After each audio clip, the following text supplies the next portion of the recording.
Good morning students. विद्यार्थियों, आज हम बीए पार्ट सेकंड का सेकंड पेपर इकोनॉमिक थॉट पढ़ रहे हैं, जिसमें हमारा विषय है मर्चेंटिज, वणिकवाद। वणिकवाद की जो विचारधारा है, ये 16वीं शताब्दी से 18वीं शताब्दी तक यूरोप में प्रचलित आर्थिक विचारों का एक समन्वय है। ये विचार किसी एक व्यक्ति के न होकर अनेक देश के व्यक्तियों के विचार माने गए थे।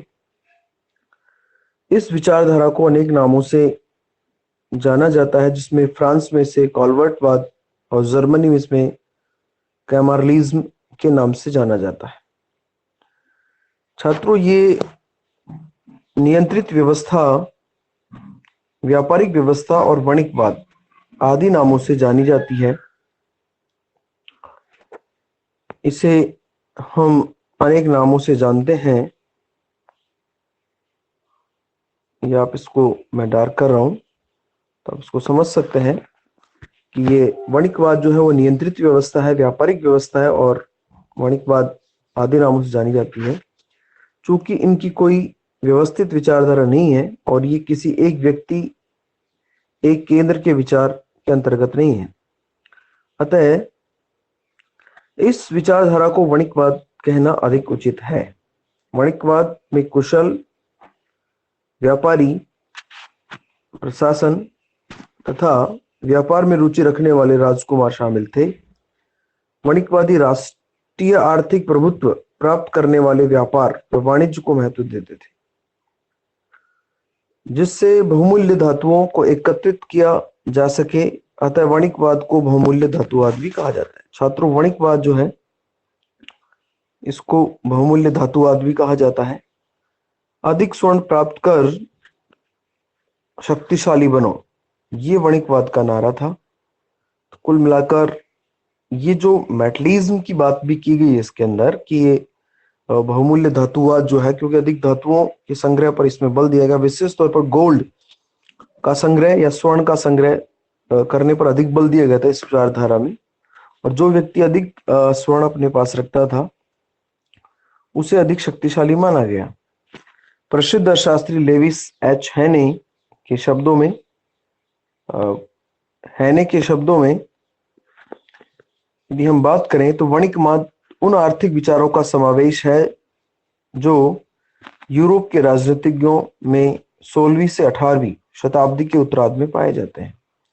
वणिकवाद को राष्ट्रवाद को जन्म देने तथा प्रभुत्व देने वाली आर्थिक प्रणाली माना गया है।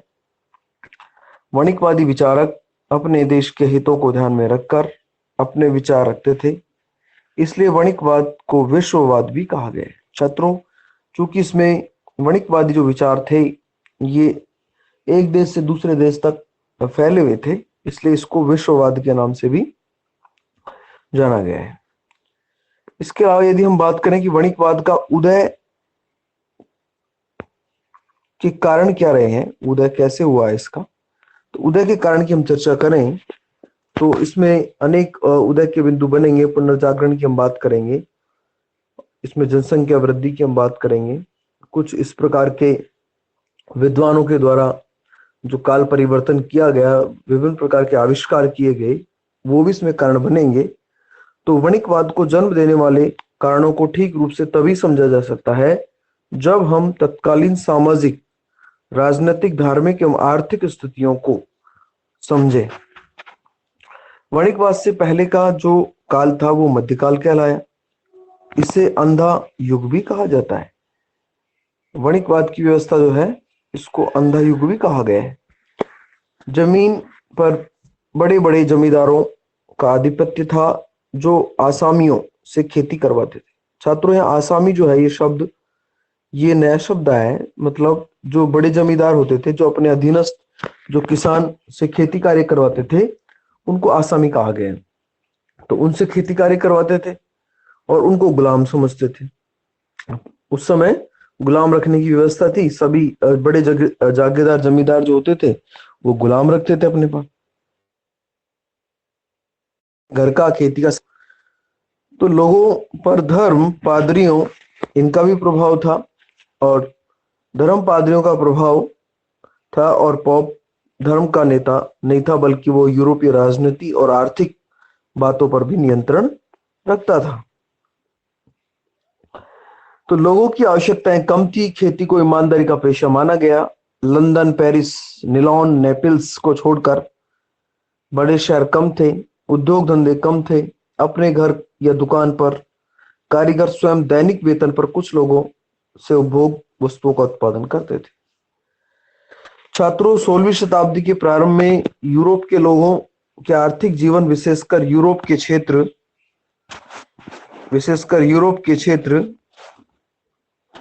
में भारी परिवर्तन देखे गए, और ये परिवर्तन वणिकवाद के जन्म का कारण बने।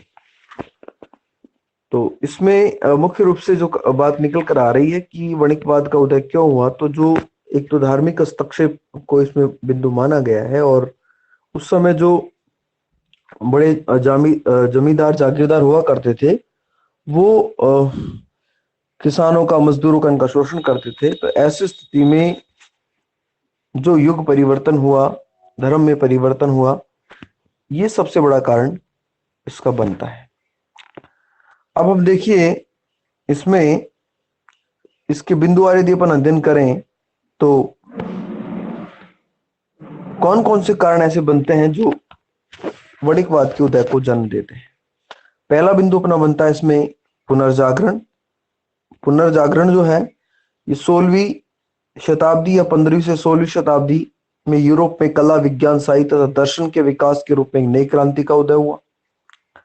और इस युग में Leonardo da Vinci, Newton, Caple, Galileo और कोपरनिकस, शेक्सपियर जैसी प्रतिभाएं पैदा हुई, जिन्होंने दूरबीन, घड़ी, छापेखाना, कुतुबनुमा जैसे यंत्रों का आविष्कार किया। आर्थिक क्षेत्र में भी इन परिवर्तनों से अछूता नहीं रहा, और आर्थिक क्षेत्र पुनर्जागरण वणिकवाद के रूप में उत्पन्न हुआ। छात्रों, जो ये बड़े विद्वानों का इस युग में जन्म हुआ, इनके ज्ञान का प्रसार हुआ, जिनके कारण अनेक प्रकार के आविष्कार हुए, और इन आविष्कारों के कारण पुनर्जागरण की शुरुआत हुई, और इस पुनर्जागरण की क्षमता ने वणिकवाद को जन्म दिया। इसके अलावा दूसरे बिंदु की यदि अपन बात करें, दूसरा बिंदु हमारा बनता है, वो बनता है जनसंख्या वृद्धि। तो 16वीं ईस्वी में पश्चिमी यूरोप की जनसंख्या 6.5 करोड़ के लगभग थी, परंतु क्रमशः इसमें वृद्धि हुई, जिसके परिणाम स्वरूप एक तरफ अधिक मात्रा में श्रम की पूर्ति बढ़ने से मजदूरी सस्ती हुई, तथा दूसरी तरफ उपभोग वस्तुओं की मांग बढ़ने से पूंजी की सीमांत उत्पादकता ऊंची रहती थी, जिससे निवेशक अधिक निवेश करने को ललायित रहते थे। उस समय जनसंख्या बढ़ने से उद्योग व्यापार का विकास हुआ, तथा व्यापारी वर्ग की शक्ति में वृद्धि हुई। छात्रों, जनसंख्या बढ़ने से एक तो बाजार की डिमांड बढ़ी, एक श्रम की जो पूर्ति है उसमें वृद्धि हुई है, श्रम सस्ता हो गया। श्रम सस्ता होने से व्यापारी के मन में निवेश भाव पैदा हुआ, निवेश बढ़ने लगा बाजार के अंदर, और ये निवेश बढ़ने के कारण लोगों को लाभ होने लगा, और इस लाभ को प्राप्त करने के लिए ही वणिकवाद का उदय हुआ। अगला जो हमारा बिंदु बनता है छात्रों, वो बनता है धार्मिक सुधार। कुछ धर्म की जो व्यवस्थाएं थी उनमें भी चेंज आया, और उसमें विशेष तौर पर हम कैथोलिक और प्रोटेस्ट की बात करेंगे कि वणिकवाद से पहले जो ईसाई मिशनरीज में कैथोलिक विचारधारा विकसित थी, तो कैथोलिक विचारधारा के दोषों को दूर करते हुए एक नई विचारधारा का उदय हुआ, प्रोटेस्ट चर्च का उदय हुआ, जिसमें गिरजों तथा पोप का महत्व घटने लगा। यह कैथोलिक चर्च आवश्यकताओं को कम करने पर बल देता था, जबकि प्रोटेस्ट जो है चर्च, वो आवश्यकताओं को बढ़ाने या संपत्ति संचय तथा मुद्रा से प्रेम करने की बातों पर बल देता था। लोगों को प्रोटेस्टेंटों की बात अधिक अच्छी लगी। प्रोफेसर मैकियावेली ने राजनीति को धर्म व नैतिकता से मुक्त करने का विचार किया।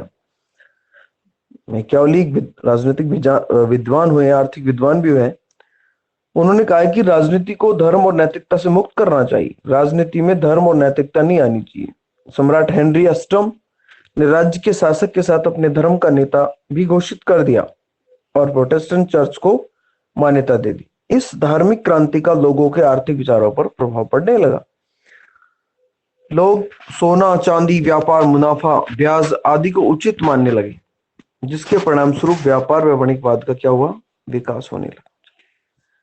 अगला जो हमारा बिंदु बनता है छात्रों, वो बनता है मौद्रिक तथा औद्योगिक व्यवस्था की स्थिति।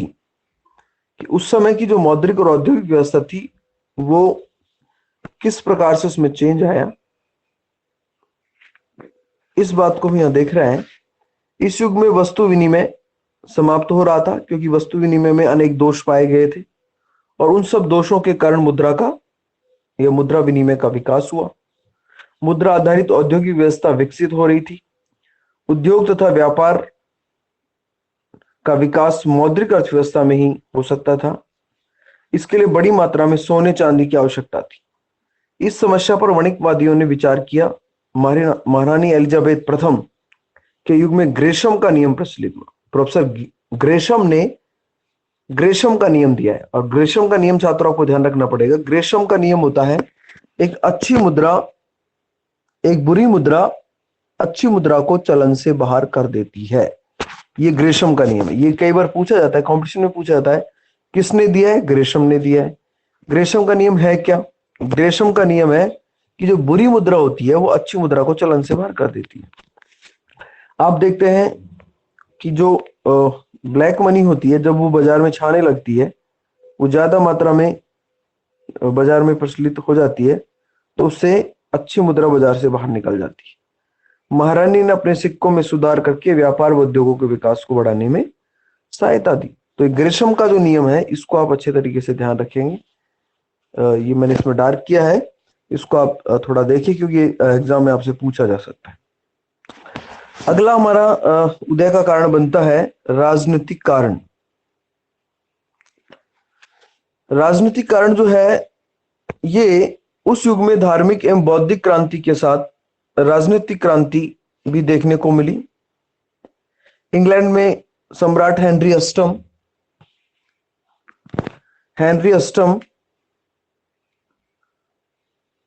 1485 ईस्वी में, तथा फ्रांस में सम्राट लुई 11वां 1481 में यूरोप में शक्तिशाली राष्ट्रीय राज्यों का निर्माण किया। इसके बाद पुर्तगाल, स्पेन, स्वीडन, हॉलैंड तथा रूस के राज्यों की स्थापना हुई। जमींदारों का महत्व घटने लगा। राज्यों के भौगोलिक क्षेत्र बढ़ने से वस्तुओं की मांग पहले की तुलना में बढ़ने लगी छात्रों, और शांति और सुरक्षा बढ़ने से व्यापार व उद्योगों का विकास हुआ। इससे वाणिज्यवाद को नई शक्ति प्राप्त हुई। तो राजनीतिक जो शक्ति बढ़ी, उसके कारण भी वाणिज्यवाद का विकास हुआ। अगला बिंदु हमारा बनता है यातायात के साधनों की प्रगति व नए देशों की खोज। 16वीं 18वीं शताब्दी अनेक देशों की खोज की गई, जिसमें यदि हम बात करें, वास्को डी गामा ने की खोज की, और समय खोज की, समुद्री मार्ग का पता चलने लगा, इससे व्यापार बढ़ने लगे, और ये सब जो कारण बने, ये सब वाणिज्यवाद के उदय के कारण बने। तो यातायात के साधन और उनकी प्रगति के नए देशों की खोज की गई, ये भी एक कारण इसमें हमें देखने को मिला है। इसमें आगे हम बात करें, अब अगला हमारा जो इसमें बिंदु बनता है वो ये बनता है कि प्रमुख वाणिज्यवादी जो हैं वो कौन कौन से हुए हैं और उन्होंने किस किस प्रकार के विचार दिए। Important mercantilist their views. प्रमुख वाणिज्यवादी और उनके विचार, इसको हम देख रहे हैं। तो यहां पहले वाणिज्यवाद की यदि हम बात करें तो वो सर थॉमस मन है।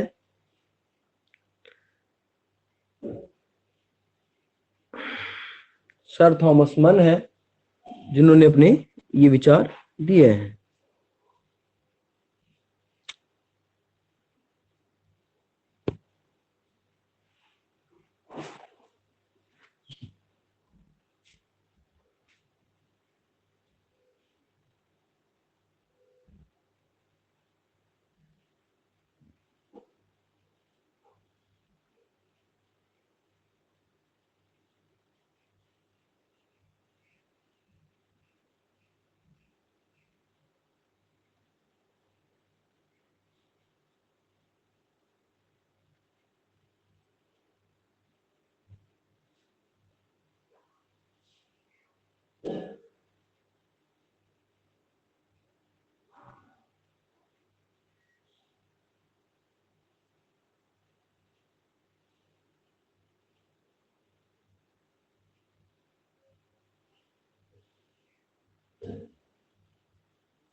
देखिए विद्यार्थियों, हम जो इसमें बात कर रहे हैं वो है प्रमुख वणिकवादी व उनके विचार।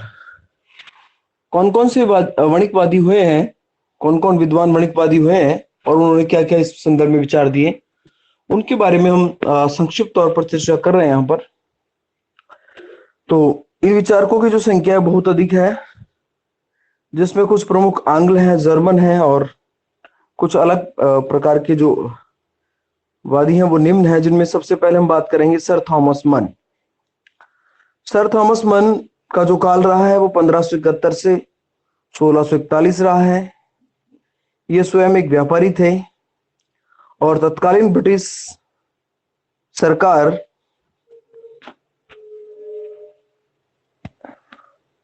व्यापारिक नीतियों पर इनके बड़ा प्रभाव देखा गया। ईस्ट इंडिया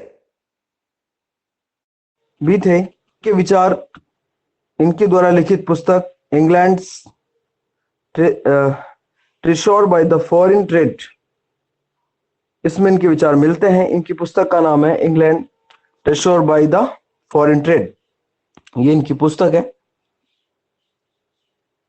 ये इसको आप थोड़ा ध्यान रखें। पुस्तक को वणिकवाद का, इस पुस्तक का मूल सिद्धांत इस कथन में मिलता है कि अपनी समृद्धि बढ़ाने के लिए हमें विदेशों को अधिक माल बेचना चाहिए तथा उनके काम माल खरीदना चाहिए। अर्थात थॉमस मन अनुकूल व्यापार के पक्ष में थे। दूसरे देशों को ज्यादा निर्यात करना है, निर्यात बढ़ाना है, आयात को कम करना है, उनसे माल कम लेना है और उनको माल ज्यादा देना है, इसके पक्ष में सर थॉमस मन थे। ये करों में कमी के हिमायती थे तथा इसके अलावा ये बहुमूल्य धातुओं के संग्रह को अच्छा मानते थे। तो सर थॉमस मन जो थे वो इनका जो आर्थिक विचार का दौर रहा है वो 1571 से 1641 के बीच रहा है। एक बड़े व्यापारी थे। इनके प्रभावों का ब्रिटिश सरकार के व्यापार या ब्रिटिश जिसके व्यापार पर बड़ा गहरा प्रभाव था। ईस्ट इंडिया कंपनी के संचालक भी रहे हैं। इन्होंने अपनी पुस्तक लिखी England treasure bye the foreign trade. इसमें इन्होंने कहा है कि इनका मूल सिद्धांत ये रहा है, समृद्धि बढ़ाने के लिए आपको दूसरे देशों को ज्यादा से ज्यादा माल बेचना होगा। दूसरे विचारक हैं इसमें जॉन लॉक। छात्रों, जॉन लॉक के बारे में आप ने अन्य विषयों में भी पढ़ा होगा। जॉन लॉक भी एक बड़े ही आर्थिक और वणिकवादी विचारक थे। इसमें जॉन लॉक का नाम अर्थशास्त्र की अपेक्षा दर्शन के क्षेत्र में अधिक प्रसिद्ध है। उनके आर्थिक विचार प्रकाशित उनके निबंध संग्रह ऑन सिविल गवर्नमेंट, इनका जॉन लॉक का जो लेख था प्रकाशित निबंध संग्रह ऑन सिविल गवर्नमेंट में मिलते हैं। वे व्यक्तिगत संपत्ति में विश्वास करते थे का कार्य करती है। मुद्रा का जो है वो केवल एक ही कार्य माना है कि मुद्रा विनिमय का कार्य करती है। मुद्रा का मूल्य क्या माना है उन्होंने? कल्पित माना है। वे अनुकूल व्यापार के संतुलन के पक्ष में थे। इसके अलावा डेविड ह्यूम की यदि हम बात करें, तीसरा हमारा जो विचारक है वो डेविड ह्यूम है। और डेविड ह्यूम जो है वो 1711 से 1776, इनका जो आर्थिक विचार का दौर रहा है वो 1711 से 1776 रहा है। डेविड ह्यूम भी एक दार्शनिक थे।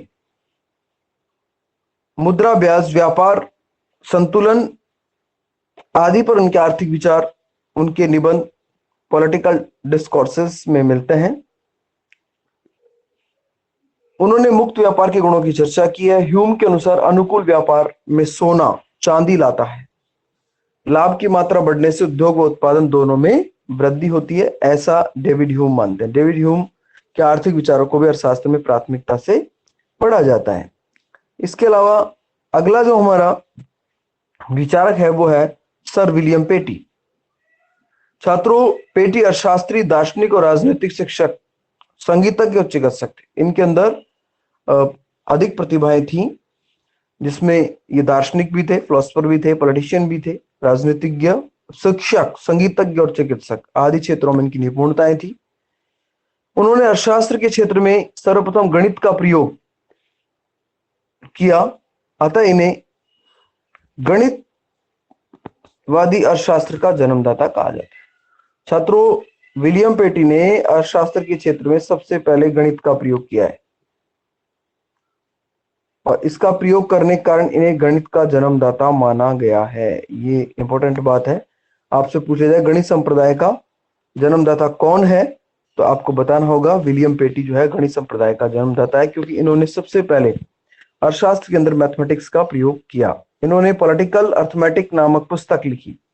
वे सोने चांदी को महत्वपूर्ण मानते थे तथा अनुकूल व्यापार के पक्ष में थे। जिस प्रकार सर विलियम है उसी प्रकार विलियम पेटी भी इसके पक्षधर थे। किसी वस्तु के निर्माण में जितना अधिक श्रम लगता है उसी अनुपात में उसका मूल्य भी बढ़ता है। वे ब्याज के विरोध में नहीं थे, ब्याज को वो सही मानते थे। इसके अलावा अगले जो विद्वान है वो है रिचर्ड कैटलिन। रिचर्ड कैटलिन का जो समय रहा है वो रहा है 1680 से 1734। यद्यपि उनका जन्म इंग्लैंड में हुआ पर अधिकांश समय उन्होंने फ्रांस में व्यतीत किया। उन्होंने मुद्रा, अंतरराष्ट्रीय व्यापार, राष्ट्रीय आय, विनिमय, विदेशी व्यापार, जनसंख्या इत्यादि विषयों पर अपने विचार व्यक्त किए। वे अनुकूल व्यापार को राज्य की आर्थिक शक्ति का प्रतीक मानते थे। उन्होंने आंतरिक मूल्य तथा बाजार मूल्य में अंतर किया। किसी वस्तु का जो वास्तव में मूल्य होता है और बाजार में उसको क्या मूल्य मिलता है, इन दोनों प्रकार के मूल्यों में उन्होंने अंतर किया है।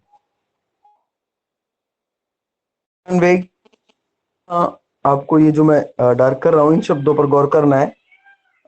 अंतर किया है इन्होंने। जीवन निर्वाह सिद्धांत का भी वर्णन किया है। ठीक है, तो ये सब चीजें आपको थोड़ा ध्यान रखना है। अगला जो हमारा आर्थिक विचारक बनता है वो बनता है sir James Stuart. Sir James Stuart. Sir James Stuart का जो कार्यकाल रहा है वो 1712 से 1780। इनकी पुस्तक प्रिंसिपल ऑफ पॉलिटिकल इकोनॉमी, इनकी पुस्तक का नाम है प्रिंसिपल ऑफ पॉलिटिकल इकोनॉमी, ये इनकी पुस्तक है। और ये जो पुस्तक है ये 1767 में प्रकाशित हुई है। कब प्रकाशित हुई है? 1767 में। इन्होंने लाभ, मूल्य सिद्धांत, भुगतान संतुलन, श्रम आदि विषयों पर अपने विचार व्यक्त किए हैं।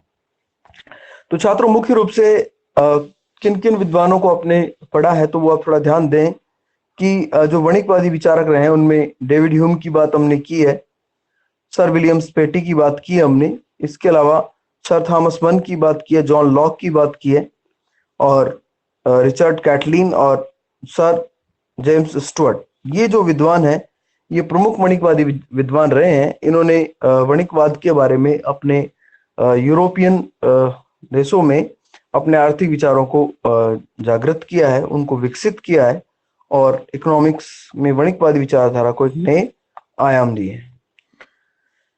इसके अलावा आगे यदि हम बात करें छात्रों तो इसमें वणिकवादी की विशेषताओं की हम चर्चा करें कि वणिकवाद जो है इसकी कौन कौन सी विशेषताएं रही हैं। तो इसमें सबसे पहले चूंकि हमने आर्थिक विचार भी पढ़ लिए इनके और उनकी ऐतिहासिक पृष्ठभूमि पढ़ ली, तो कौन कौन सी बातें मुख्य रूप से निकल कर आती हैं। तो बहुमूल्य धातुओं का इसमें महत्व बढ़ा है, क्योंकि उसने कहा है कि स्वर्ण प्राप्त करो और शक्ति पाओ। जो व्यक्ति जितना अधिक सोना प्राप्त करेगा, जितने अधिक सोने का संग्रह अपने पास करेगा, उसको उतनी अधिक शक्ति मिलेगी। तो प्रमुख रूप से वणिकवादियों का मत था कि आपके पास होंगे कीमती धातु, आपके पास शक्तिशाली बनेंगे। तो उस समय जो प्रोटेस्टेंट चर्च का विकास हुआ उसमें भी ना